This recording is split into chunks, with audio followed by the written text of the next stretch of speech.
Hi, Connor. Hi.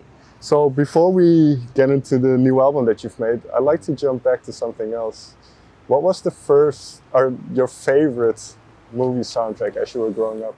Ooh, my favorite movie soundtrack was I was brought to the cinema by my dear mother when I was four, 3 or 4, and I have a very strong memory of seeing an American Tale, which is a Don Bluth movie, which has Fievel the Mouse, and uh, it's kind of about a Russian family of mice emigrating to America where they think there's no cats, but there are cats. And I just remember the music just being, I think it was someone, I think James Horner is the name of the person who wrote the music. And I just couldn't stop singing. I was crying my eyes out in the cinema and I couldn't stop singing the melodies for years. And I think that was the first moment I kind of fell in love with music, really. So, Okay. yeah. I remember that movie quite well, actually. That's the image of that mouse. But what was it about those type of kind of orchestral arrangements? You mentioned James Horner, and then there have been others in Yeah. similar thing. What was it about that sparked your kind of inner creativity? Well, I mean, that's the mystery. I don't know, but I do remember very much living inside the chord changes and the instrumentation and the arrangements. And there was always these moments when I was a kid where people were busy doing other things or playing football or doing other things, and I couldn't believe that they weren't just transfixed by this chord change that happened in this movie or whatever. And it was Danny Elfman, the Edward Scissorhands soundtrack and all the John Williams stuff, and I just sparked my imagination, really, I suppose. Yeah. And if we take soundtracks or film scores then and kind of use that as a lens through which to look at the new album, how did soundtracks and kind of, because there are strings, there is this kind of cinematic quality, especially to some of the songs. Yeah. So how did that influence this past record? I'm not sure if it influenced the initial songwriting, but when I got to arranging stuff, I was watching lots of kind of Sergio Leone films and stuff with Ennio Morricone soundtracks in it, and I guess that kind of influenced me when I was I'd say writing the string arrangements, but I don't know how to do that, so I was kind of just playing them in with the keyboard, and but I sort of feel like I always felt very, even though I never learned how to arrange music classically or whatever, I always felt like I was hearing it in my head since I was quite young. Like I always felt, I could tell when the timpani should happen, I could tell when the strings should happen, but I didn't know how to express it. So I'm not the best team player when it comes to making music, because I've never built up those muscles, really. Sure. I have to just make it live inside my head for a long time, and then that's why I kind of just did it all myself this time, really. So, yeah. Well, that's an interesting point. What is it like then, doing that deep dive into your own creativity when you're by yourself and you're starting, or some semblance of a song comes forward, and do you kind of immediately know, okay, this is something I have to keep close to the chest and this is something I have to do myself, or when do you know which direction to go in? I mean, it's a funny one. I don't really ever know. I sort of work pretty consistently and quite constantly. And I mean, with this album, it was never the plan. I always wanted to bring it to a band and I wanted to jam and stuff, but it just never happened because the songs kept developing and they became, like for me, it's like if you write songs and if you have a plan for the music, you only succeed in the music if you surprise yourself and then go off course, I feel like the most successful songs are the ones that you leave your plan behind and you're swept along by something else, and that to me feels like there's finally you're latching on to something which is beyond you, kind of thing, which is bigger than you. And whether or not that's an illusion, that's the moment when I know I'm starting to succeed with the music, you know, regardless of whether it's a psychological problem or a spiritual thing, you know. Either way, it's just, yeah, that's the moment I know that something has happened which is worthy of other people's ears, really. So, yeah. Was there a kind of jump start to this album, or a key moment in kind of the early process that kind of set everything off? Yeah, there's lots of stuff. Or maybe even just what you said, maybe just a psychological problem. There are some very interesting kind of philosophical ideas on the album as well, so maybe just even something like that. Yeah, I mean, there's the album, I mean, a lot of the songs are concerned, the lyrics seemed to become, and again, this wasn't by design, I started to realize that there was a pattern in the lyrics where it was kind of about protecting yourself, your spiritual self, your intellect. It was protecting it against sort of forces, certain malevolent social forces which are perhaps being pushed by this kind of new tribalistic world that we're in with the internet, and trying to kind of maintain a certain level of independence from that. And I found kind of quite old texts, like old German texts specifically, like Nietzsche and Schopenhauer and stuff. I was reading them at the time, so it fed in to my kind of feelings about the current age that we're living in, you know. So it kind of mixed up and to make this weird album, which you can hear now. When you started writing, what was the first song that kind of fell out? Was there one that... I wrote, my first song was a song called Psychic. Okay. I wrote it when I was 12. And I weirdly had even though the Arctic Monkeys didn't exist, it had a line. The first line was, "When I'm walking down these streets, I feel like a monkey in the Arctic." That was the very first line I wrote in any song, which is very weird. Maybe in some way or fashion heard that song. I don't know if Alex Turner was even born. I don't know, he probably was. But and it was kind of about worrying that a friend of yours who was a psychic was reading your mind and you couldn't hide, which is very interesting now that I think about it. But it sort of sounded like bad Green Day. Okay. Yeah. And if you kind of compare that to where you are now as a songwriter, how do you see that kind of evolution for yourself? Because this is, I believe, album number 6. Yeah. And then obviously you've done other things beside that as well. So where do you see your own songwriting at the moment, and where do you think it's heading? I don't know where it's headed. I've been writing a little bit the last few weeks and also on tour. I don't know what it is yet, and that's fine. I sort of feel like there's a slight full circle feeling on this album. I kind of feel like I'm interrogating my strange little shadow parts and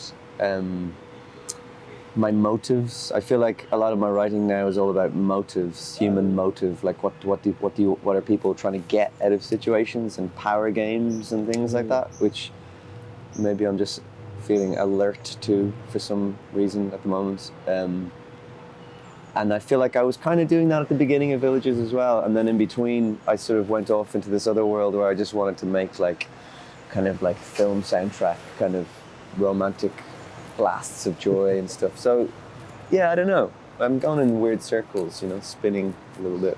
But you mentioned people like Nietzsche and Schopenhauer. Can I assume that your music, or at least the thematic elements of it, are very much literary inspired? Yeah, they are. I mean, I'm not a very fast reader. I tend to get quite stuck on books for months and months, but I'm kind of obsessed with them when I'm in them. So there's usually like 1 or 2 books per album. I've usually read a bit more than that, but I'm usually influenced by 1 or 2 books per record kind of thing. Which No, but embarrassing probably, but yeah. But the people that you mentioned, I mean, I've tried to read Nietzsche, and it's quite tough to get through. So yeah, it took me a while to get to him finally, because friends of mine were really into Nietzsche when I was in college, because I studied sociology in college, so I was reading, Marx and Weber and Durkheim and all those, early sociologists, and there was always references to Nietzsche and stuff, and so I was kind of always flirting with reading him, but it was only finally in the last few years I read a couple of books, and I really got a lot out of it. Like it really speaks to the current time, I think. And it's complicated, it's messy, it's problematic sometimes, very problematic sometimes, but so is life and so are humans, I think these days there's a real push towards feeling like you're coming from positions of a morally pure position, which sounds great on paper, but actually it creates more and more division, And Nietzsche was talking about trying to understand that you have the capabilities of the worst human beings in the world. It's all within you, so you have to control that. It's all about discipline and control and understanding that you're at one with the world in a weird way. It's a really interesting writing. I really like it, But this nuance between not everything is kind of black and white, and you can be for something without, because that idea of romanticism and versus reality, right? But I struggle with that all the time, because on the one hand I want to believe that certain things are romantic and that life is a lot more fun than perhaps it really is, but at the same time that I can't really pick a side in that there's always these two forces fighting, and I see that nuance or hear that nuance in the record as well, where it's not kind of, you're not giving answers, it's kind of this exploration of both sides of ideas. Yeah, that's to me the tension that creativity comes from as well, I think it's a messy world, especially these days, and there are a lot of new sacred cows appearing all the time, and I think it's kind of with all of the progress that we've had over the last 15 years with the technology and everything, there's a whole new bunch of churches that have sprung up as well, and I think it's kind of interesting to stay vigilant a little bit as an individual, stay kind of independently minded to a certain degree, whilst also understanding your love for your perhaps ideological opponents, or having some sort of civilized respect towards your enemies, which is kind of really important as well. And I think a lot of that is not necessarily preached at the moment by quite sometimes the most progressive people or whatever, Another point of tension, which you kind of allude to, which I find very interesting as well, is the idea between kind of communal state and individualism, because I have a degree in American studies, which is crazy. In what studies? American studies. But I remember reading a book. So what is that, American studies? Basically, it's just mostly cultural theory, but also history, literature, all that kind Based of stuff. in, specifically around America? Specifically America. Okay. But I remember reading one book called Bowling Alone, which was about kind of the individualization of the Western world in a sense. And we see now, and that book was written probably like 20 years ago or something, we see it now with the internet even exacerbated. How do you balance, and I ask myself this question a lot as well, between being kind of confident, being alone, but also kind of wanting to be part of a bigger society? Yeah, that's a complicated question. I know, it's... And then that's kind of what the first song, Truly Alone, kind of delves into as well, right? It does, yeah.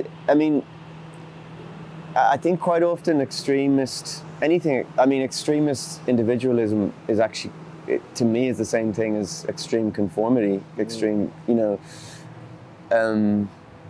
kind of seeing that quite often, I think, this kind of sense of individual freedom being sold back to us in very insidious, technologically developed ways, and actually creating a conformity, which is, boxes that we're allowing ourselves to be put into, so that we can be sold more things. And there's loads written about that in terms of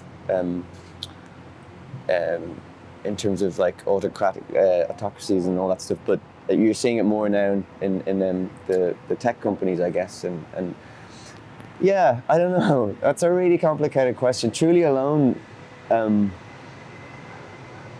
is like, it's kind of from the perspective of somebody who, I wanted to write from the perspective of somebody who feels like they've been pushed out of a particular type of power structure in a society, whether or not that's something that is quite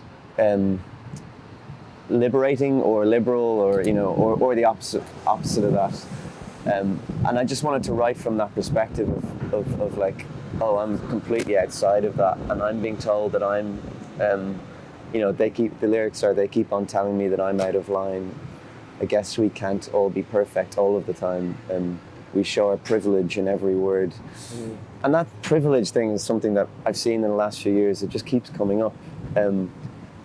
I think there's a lot to be said for people saying, oh, can you speak from a privileged position? I understand that. Mm. But I also don't like it when it's used to stifle debate or discussion, because if you're born, you're only going to live for a certain amount of time. So you kind of have the right to talk about anything as much as anybody else, regardless of your identity or where you're coming from. I know that's not completely true necessarily, but I think we've gone quite extremist in that position of like, you're too privileged to discuss this particular issue. That just cuts off kind of the entire discussion. And I just saw it happening so much over the last 5 or 10 years. It seemed to have been this wave, and it became quite extremist, to the point of like people ganging up on other people and pointing someone out. And it's like, hang on, you're just becoming the same thing that you're complaining about, So I think we're being played a little bit by this early internet age that we're kind of living in. And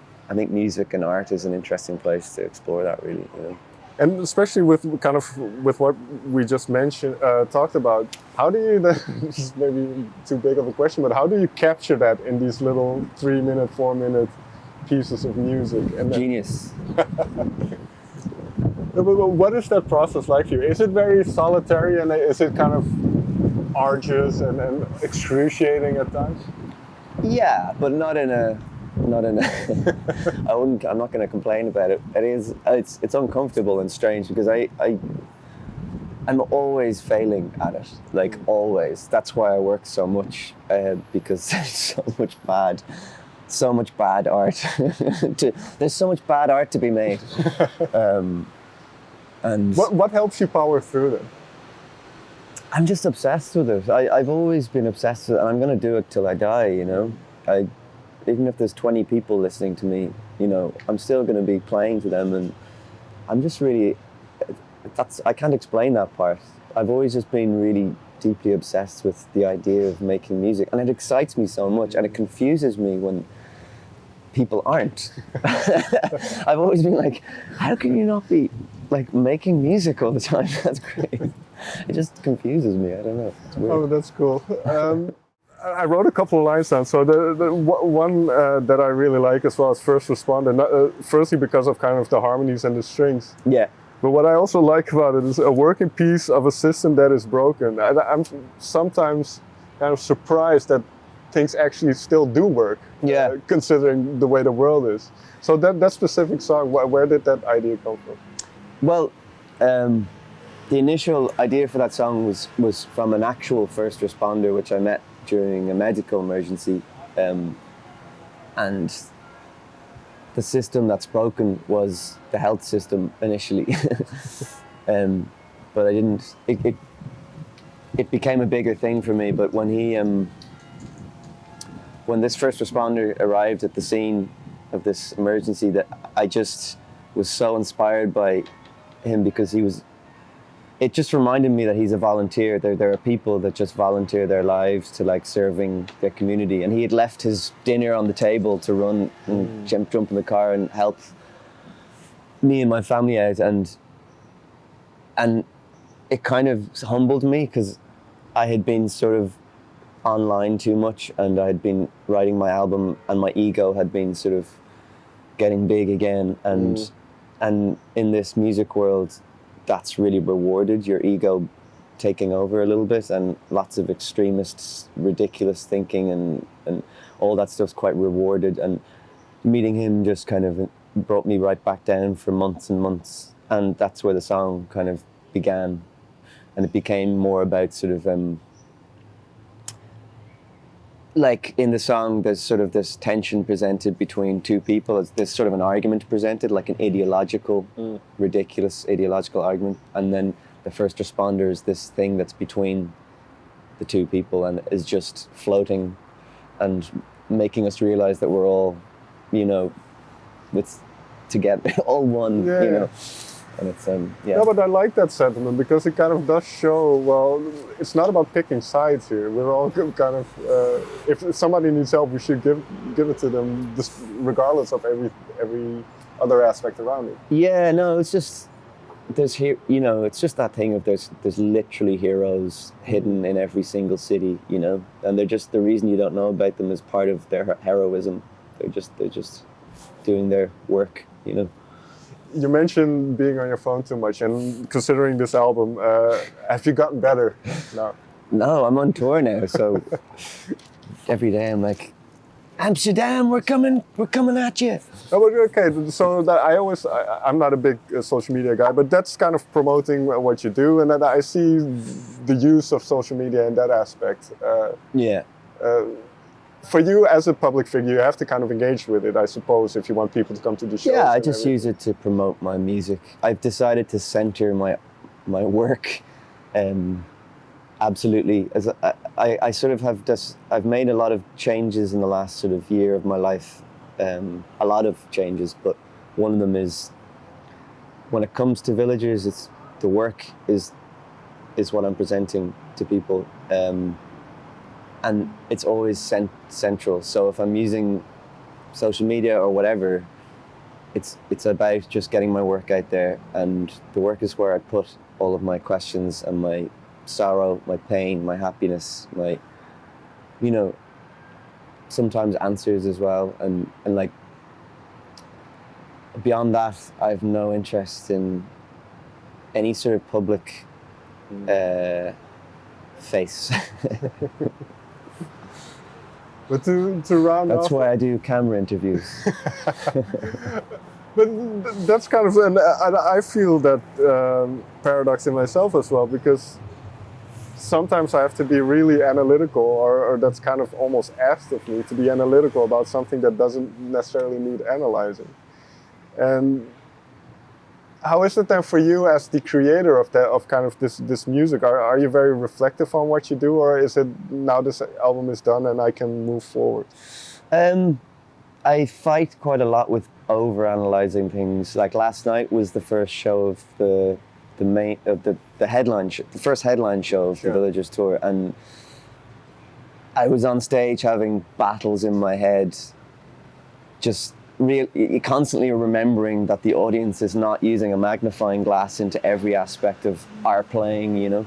So that was a battle last night, and sometimes I won and I had moments of ecstasy, like absolute ecstasy on stage, like I was floating, and then 2 minutes later I was in hell because I'd hit the wrong chord slightly or whatever. So I'm always having those weird battles about the music and the work, and now that the album's out, I'm listening to it sometimes. Over the last couple of weeks, I've put it on every now and again because I'm really proud of it, and it feels like a really cohesive body of work. So I've put it on every now and again and enjoyed it. Is there a specific song or maybe a specific moment on the album that really strikes you, or is it kind of, are there different things? There's a song called Keepsake, which I like because it's the weird outlier. It's like the black swan of the album. It's sort of an abstract kind of patchwork quilt of ambient noise that I sort of stuck together to create a strange sort of mantra, kind of a repetitive lyrics about resilience, kind of, but just very open lyrics. Sorry. You know. Can I keep the dream alive? That's the question, right? Yeah. What is that dream?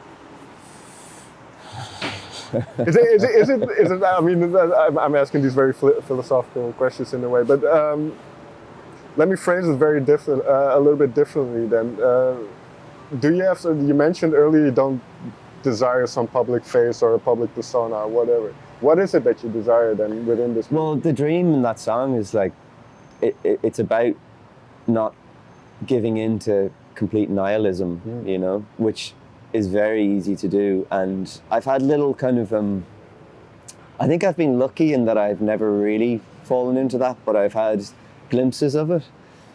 And that sense of there being absolutely no hope and extreme cynicism and all of that stuff is right at your doorstep all the time, I think. And I think Keepsake is sort of about building your defenses, building your self-defense system against that so that you can continue to contribute to some degree, I suppose. I have one last question about Truly Alone, the vocal take. In what kind of mindset were you as you were recording those vocals? Oh, I was in my little tiny attic room in my apartment in Dublin. I think I was going as close as I possibly could to the microphone. I had headphones on and I think it was pretty late. I remember it being quite late at night and I was trying not to annoy the neighbours. That's probably why it sounds so whispered. No, but it sounds very honest as well, very sincere. Yeah, I mean, basically a lot of the takes on this record, a lot of them are scratch takes. So I wasn't thinking that they were going to be the final takes at all. Most of them are actually. And some of them even are takes that were recorded over a different musical background. So You Lucky One used to have completely different chords. Okay. And I recorded the vocal over those old chords. And then when I changed the chords, I still didn't want to, I loved the vocal take, so I just kept it. So if you isolate the vocal, you can kind of hear these different chords underneath a little bit. But it's, so the vocals were just felt as I was singing them. There's no comps or anything. They're all one take. There's no edits and stuff. So it's very much felt. You're hearing a recording, which is like, yeah. Yeah, that's awesome, and you can hear it, I think, as well. Cool. Conor, may I thank you so much for taking the time to talk with me. Thanks for having me. Thank you. Yeah, nice one. All right, thanks, man.